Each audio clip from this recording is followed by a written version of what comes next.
externe, donc c'est pratiquement fermé, donc c'est la forme d'un O.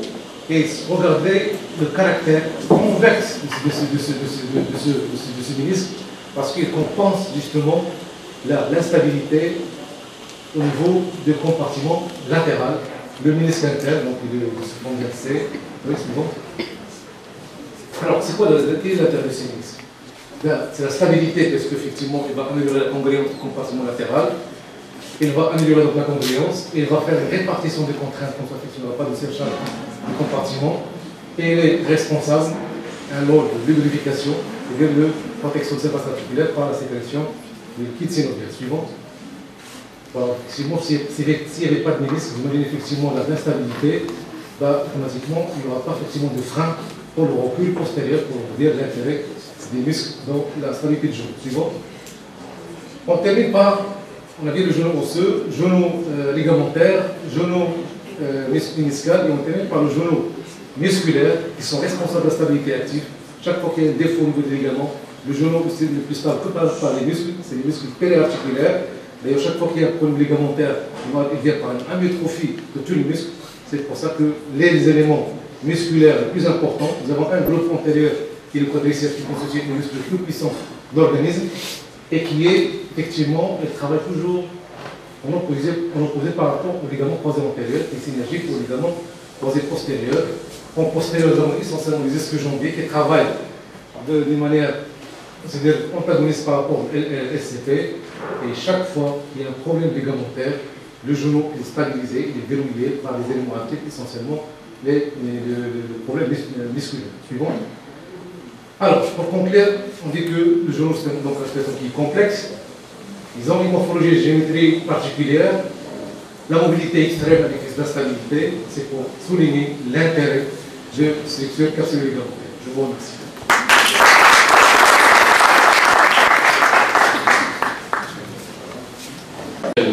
Anatomique, bien détaillé. Je pense qu'on va comprendre un tout petit peu ce qui va suivre. Pour ma part, je vais m'intéresser aux entorses bénignes du genou.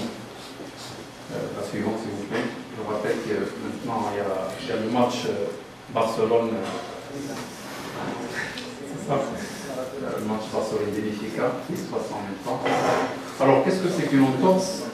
L'entorse, c'est une situation où les structures capsulo-ligamentaires dépassent leurs limites élastiques. Donc, c'est ce qu'on appelle en arabe fdal, tout le monde connaît. Alors, il peut s'agir d'une lésion soit partielle, soit totale de ces structures. Alors, encore faut-il faire la différence au niveau du genou, parce qu'il faut faire la différence entre l'entorse bénigne, qui va intéresser les structures latérales, c'est-à-dire le ligament latéral externe, ligament latéral interne, la capsule articulaire et les points d'ombre. L'entorse grave, elle intéresse le pivot central, c'est-à-dire le croisé antérieur, le croisé postérieur, ou les deux. Et tout à l'heure, M. Rajmi a beaucoup insisté sur l'intérêt des croisés pour la cinématique du genou. Alors, bien entendu, le stade ultime d'une atteinte ou d'une entorse du genou, c'est la luxation du genou, où à ce moment-là, il y a la perte de contact entre le condyle et le tibia, et avec les complications vasculo-nerveuses qui peuvent même des fois malheureusement aboutir à des ischémies de mort. La suivante, s'il vous plaît. Alors, bon, rapidement, parce que M. Rahimi a insisté tout à l'heure sur l'anatomie, moi, je dirais pour ma part que le ligament latéral interne, c'est le ligament qui est le siège le plus fréquent des entorses au niveau du genou. Donc, ça, les footballeurs connaissent très bien. Et il présente comme particularité, c'est que c'est un ligament qui aplatit et qui est oblique en bas et en avant, alors que le ligament latéral externe, il est oblique en bas et en arrière, parce qu'il va aller se diriger vers la tête du péroné. Donc c'est une bandelette qui est de 12 cm, avec, comme il l'a dit, deux faisceaux. Mais ce qui nous intéresse le plus, c'est le faisceau superficiel, parce que c'est un faisceau qui va prendre appui sur l'épicondyle interne. Et là, c'est la zone de fragilité de ce ligament. Et en bas, il va aller sur la face interne de l'épiphyse tibiale supérieure. Donc il y a un faisceau profond qui est en rapport avec le ménisque interne. Et si on peut dire, ce faisceau profond, il est subdivisé en deux parties, avec des fibres ménisco-fémorales en haut et des fibres ménisco-tibiales en bas. Et donc ceci à la différence du ligament latéral externe qui lui n'a aucun rapport avec le ménisque externe. Donc le ménisque externe qui se déplace très très bien par rapport au ménisque interne qui est beaucoup plus fixé. Et c'est pourquoi il est beaucoup plus exposé aux lésions. Je vous rappelle que les lésions du ménisque interne, c'est pratiquement 90% des lésions méniscales. La suivante. Alors le ligament latéral externe, lui, c'est plutôt un cordon oblique, qui n'est pas aplati et se dirige en arrière. Donc c'est l'épicondyle, la tête du péroné, en même temps que le tendon du muscle biceps crural. D'ailleurs, sur la dissection, c'est très très difficile de les séparer tous les deux. Et c'est intéressant parce que des fois, ce tendon du biceps crural, que je rappelle, c'est un muscle ischio-jambier, peut être utilisé comme pour une ligamentoplastie du ligament latéral externe.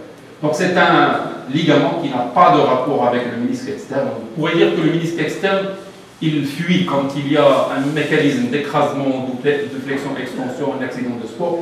Il va fuir en dedans et il va éviter la lésion, alors que le ménisque interne, il est fixé au ligament latéral interne. C'est pourquoi il y a beaucoup plus de lésions à ce niveau. La suivante.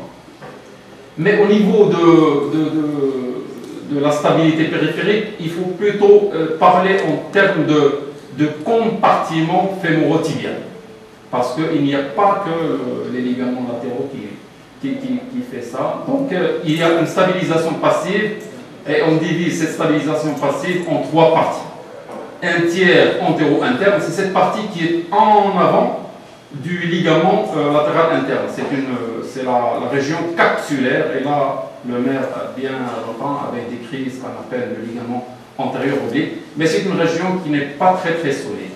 Maintenant le tiers moyen c'est le ligament latéral interne, le tiers postérieur c'est le point d'angle postéro-interne. Donc c'est cette partie-là, c'est les cocondyliens que nous connaissons très bien avec la terminaison du muscle demi-membrane. Donc c'est tout ça qui constitue la stabilité du compartiment fémoro-tibial interne, c'est la stabilisation passive. La suivante.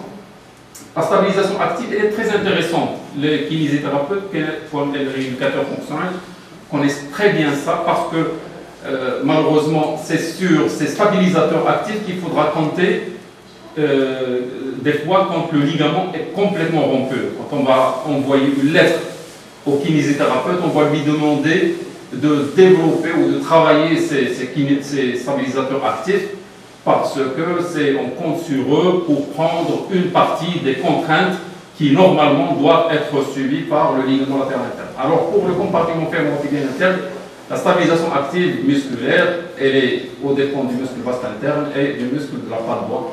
Je rappelle, le muscle de la patte droite, c'est couturier droit interne et demi-tendine. La suivante. Alors de la même manière, au niveau externe, il y a la stabilisation passive qui est assurée par trois formations. Une formation pré-ligamentaire en avant du ligament latéral externe, c'est la capsule et le tractus ilio-tibial, c'est la classique bandelette de Messier qui est la terminaison du fascia latin. Et puis regardez le ligament latéral externe qui est oblique en bas et en arrière pour aller chercher la tête du péroné. Et puis la structure rétroligamentaire, c'est le papé, c'est le point d'angle postéro-externe, qui est constitué par la cocondylienne, qui est la capsule articulaire fémoro-tibiale en arrière, renforcée par les muscles, notamment le muscle poplité, qui vient renforcer ce point d'angle postéro-externe. Donc toutes ces structures peuvent être lésées en même temps